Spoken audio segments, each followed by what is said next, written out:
Hoje vamos falar de um tema extremamente urgente e necessário. Vamos falar sobre feminicídio. Para começar, você pode explicar o que aconteceu no dia 29 de novembro de 2024, no Guarujá, litoral de São Paulo, por volta das 8h24 da manhã? Então, nesse dia a minha filha normalmente acordou para ir trabalhar, né? Um dia antes a gente teve insônia, as duas, mas esse dia foi o único dia que a gente não tomou café junto, né? Ela acordou e eu saí da mesa um pouco antes dela acordar, ela foi para a mesa e eu só vi minha filha assim sentada na mesa, mas a gente não tomou café junto, não conversou. Ela saiu de casa umas 8h10, mais ou menos, para ir trabalhar. E poucos minutos depois eu recebo uma ligação dizendo que eu precisava ir até o salão, que, que a gente trabalhava junto. Quando eu cheguei lá, muito rápido, cheguei junto com o SAMU e não estava entendendo muito o que estava acontecendo. Eu vi minha filha no chão, sem nenhuma gota de sangue, mas a moto em pé, né? Porque a princípio na minha cabeça tinha sido um acidente de moto. E aí quando eu vi aquele monte de policial junto, a rua já cheia. E aí, quando eu fui tentar pegar nela, assim, alguém me puxou. E aí foi quando o policial me perguntou quem era o namorado dela.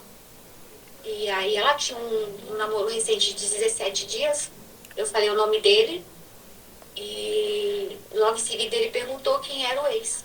Aí foi quando caiu minha ficha. Eu falei, Bruno, ele matou minha filha, foi isso? Aí o policial vira pra mim e fala, é tiro, provavelmente foi ele, preciso de tudo dele. E o agressor, ele demonstrava algum comportamento de ciúmes antes do crime? Sim,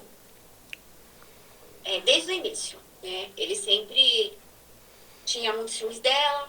Olha, eu vou te contar uma história. Na verdade, eu conhecia ele, né? Eu peguei o assassino da minha filha no colo quando bebê. E você, como mãe, chegou a perceber algum sinal de comportamento abusivo ou algo que hoje você entende como alerta? E só que eu sou a mãe, né? Aquela pessoa que sempre tá de olho em tudo. E aí eu percebia sempre, e aí eu fui vendo também que ela foi se afastando das amigas, ela foi se anulando, ela foi se apagando. E isso foi acontecendo até que chegou um ponto que realmente ela já não saía mais com ninguém, só com ele. E com a gente, porque eu insisti, né? Tem gente que às vezes até critica, mas não gostava dele, mas andava junto. Sim, eu não ia deixar ela sozinha. Eu sou a mãe dela e eu tava ali para proteger ela de tudo e de todos. E aí eu fui ficando, mesmo não gostando dele. No dia que a minha filha morreu, tinha uma policial feminina, né? E todas as mães que perdem filho, parece que o grito é o mesmo, sabe? É. Eu percebo isso. É um grito de dor que vem desde já de dentro da alma. E eu me lembro que eu nem sabia que eu tinha dado esse grito. Eu vi depois no vídeo. E eu me lembro da policial falando assim pra mim, não adianta fazer escândalo, Meu Deus. fica quieta. Nossa, uma mulher, gente. Gente. Na hora que a minha filha foi coberta, ela falou isso pra mim, sabe? Como que tá sendo para você e a sua família lidar com tudo que aconteceu depois do crime? Mas tem dias e dias, né? Tem Sim. dias que nós estamos no chão e tem dias que a gente olha um pro outro e fala, vamos seguir. E nós seguimos, né? A minha neta faz jiu-jitsu desde 6 anos, se compete, é, ela já fala sobre o assunto, fez uma palestrinha na escola sobre isso, né? E eu acho que tudo dela é um pouco mais leve, sabe? Assim, mesmo com tudo que ela passa, ela consegue ser leve, até falando da mãe dela sobre o assunto. E ela consegue ser feliz. E como foi acompanhar o processo e ouvir versões que negam o crime? É a parte mais difícil, né? Porque além de você ter que lidar com isso, porque você tem que provar que foi ele que matou, né? A gente está vendo que foi, mas a gente tem que provar, né? ainda vem as coisas de fora, né? As pessoas tentando justificar o injustificável sempre, né? Falando coisas que não aconteceu, né? Como se justificasse se ele tivesse sustentado ela ou não, matar. E minha filha nunca foi sustentada por ninguém, vou deixar claro aqui. Minha filha não precisava de homem para sustentar ela. A gente tinha um salão, graças a Deus, que na época era um salão que a gente tinha bastante clientes. Ela trabalhava mais de 12 horas, muitas vezes, né? Naquele dia ela ia fazer 12 horas. Esse salão não existe mais? Oi. Existe o trabalho dele ainda, mas eu tô lutando para manter, né? Sim. E também frente do salão que ele matou minha filha. Sim. Aí abri a porta do salão. Eu vi. E a gente luta para manter ele, né?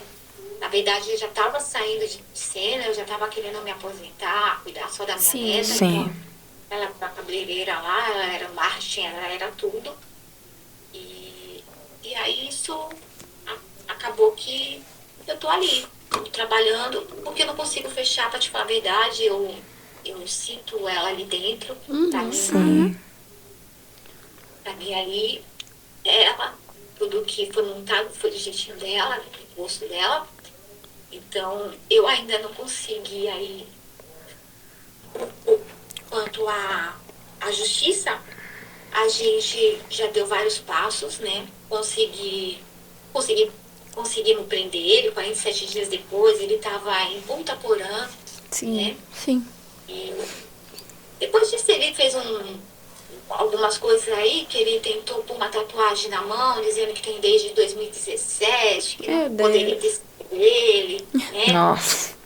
E graças a Deus eu tenho fotos com a mão dele sem tatuado. Então, assim, tudo que ele está tentando fazer, eu tenho certeza que é no desespero, porque ele sabe que ele não vai ter saído. Eu, por Deus, e a gente luta, eu e minha família luta muito para que a gente faça a justiça, porque vai ser feita. E a gente sabe que esse caso mudou a vida da família inteira significativamente, de uma maneira assim que não dá nem para descrever tamanho absurdo. Com certeza. Mas a senhora, diante esse grito que a senhora está tendo, condições de gritar, falar para todo mundo ouvir, dar entrevista, ter essa visibilidade, a senhora tem medo dos familiares desse homem vir atrás de vocês, até mesmo da sua neta? Nós temos um cuidado, né? Eu trabalho no mesmo salão, eu moro na mesma casa. Sim. Mas a gente tem aquela preocupação, eu tenho medo sim. Eu me preocupo porque ele atirou nas costas da minha filha, né? Pelas costas. Então, assim, a gente não sabe quem é bom, quem é ruim. Hoje em dia não está escrito na testa de ninguém, eu sou bom, né? Pode confiar. E aí eu não confio, né? Eu tenho muito medo pela minha mãe, né? Hoje eu tenho um cuidado com a minha vida, porque eu sei que a mãe não merece passar por uma dessas de novo. Sim. Então eu tenho cuidado, a gente sai de casa com mais cuidado, a gente olha a rua, no meu salão agora tem câmera, já tinha do lado de fora, agora tem dentro, então a gente tem esses cuidados. Qual mensagem que a senhora deixaria para outras mães e filhas que estão vivendo esse mesmo processo que a senhora já viveu e ainda está vivendo? Eu acho que para as mães eu diria assim, siga seu coração. Porque se não gostou, alguma coisa tem, sabe? A gente tem um sexto sentidozinho assim que me deixa a desejar, cara. Eu não gostei dele desde o início. E aí eu voltei atrás por ela e tal.